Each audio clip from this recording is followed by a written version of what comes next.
The music blared, lights flashed, and laughter mingled with the clinking of glasses. Yet none of it prepared me for the moment my husband chose silence instead of words. His quiet departure that night shattered me into pieces I didn't know could break. It was my birthday, the kind of celebration I had always imagined. Friends, coworkers, and family filled the glittering banquet hall. I had orchestrated everything, the golden drapes shimmering under the lights, the DJ ensuring no one could remain seated. But in all the chaos of joy, I overlooked the one person who mattered most, my husband, Daniel. He never cared for parties, always preferring quiet dinners or peaceful walks by the river. Still, he came for me, dressed sharply in his best suit, standing tall in the corner with the gentle smile he reserved only for me. At first, I noticed him watching as I moved from group to group, laughing, raising glasses, soaking up the attention. He held nothing more than a glass of water. He never drank, and seemed content to observe. Or so I believed. Then it happened. One of my colleagues, Adrian, a man far too charming for his own good, pulled me onto the dance floor. "It's your night, Emma," he shouted over the pounding beat, spinning me as the crowd cheered. I laughed, the rhythm rushing through me, my hair whipping around, and for a fleeting moment, I let go. Carefree. Reckless. Too reckless. Adrian's hand slipped lower on my back, his words whispered too close, my laughter too loud, too familiar. I turned my head for just a second and saw him, Daniel, standing by the exit.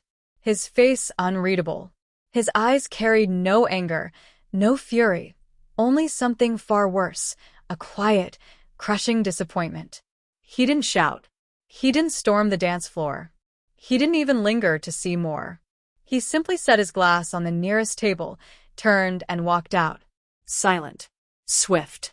Final. My heart dropped. The music kept pounding, the lights kept flashing, but for me, the hall dimmed to black. I clumsily excused myself, ignoring Adrian's protests, and rushed after him. But by the time I reached the doors, he was gone. No car in the lot. No footsteps to follow. Only the hollow echo of his absence. Panic surged through me. I called his phone. No answer. I texted, begged, pleaded. The screen stayed dark. The rest of the night, I wore a forced smile while people sang happy birthday. But inside, I was crumbling. The next morning, his side of the bed was untouched. His suit was neatly folded over the chair. And his wedding ring, his ring, sat on the nightstand. That was when it hit me. He hadn't just left the party. He had left me. The days that followed were torment. He ignored my calls, my messages. He checked into a hotel, refusing to see me. When I showed up at his office, his secretary simply shook her head, pity in her eyes.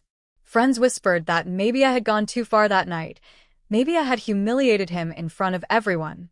But they didn't see what I saw in his eyes, that it wasn't only about Adrian's hand or my laughter.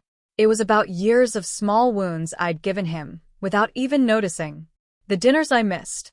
The countless events I dragged him to though he despised them. The way I chased the spotlight while he was content to remain in the background. When he finally agreed to meet me, 3 weeks later, it was in a quiet cafe far from the city. He looked like a stranger, thinner, eyes weary but unwavering. "Emma," he began, voice calm, almost too calm, "that night wasn't about the dance. It was about realizing I don't exist in your world. I'm just a prop. You shine, and I fade. I thought I could accept it, but when I saw you with him, laughing the way you never laughed with me, I knew. I lost you long before that night." Tears streamed down my face as I begged him to reconsider, to give us another chance. "It was just a dance," I whispered. "Just one night." But he shook his head. "No, Emma." It was the silence between us long before that. My silence at dinners when you scrolled through your phone. My silence when you canceled our weekends for another event. My silence when you forgot my promotion because you were too busy planning someone else's party. That night, my silence simply became visible. And now it's permanent. He rose, placed money on the table for his coffee, and walked away. Just like at the party, no shouting, no theatrics. Just silence. And somehow, That silence pierced deeper than any scream ever could. Months have slipped by since then, but the memory clings to me. The music, the lights, my laughter, all drowned out by the one thing I should have noticed: his silence. I didn't lose my husband to another woman or betrayal. I lost him to my own blindness. And the cruelest part is that his silence still lingers, in the empty bed, in the quiet mornings, in the way my phone never lights up with his name anymore. The world remembers that night as a glittering birthday filled with music and celebration. But I remember it as the night silence roared louder than sound.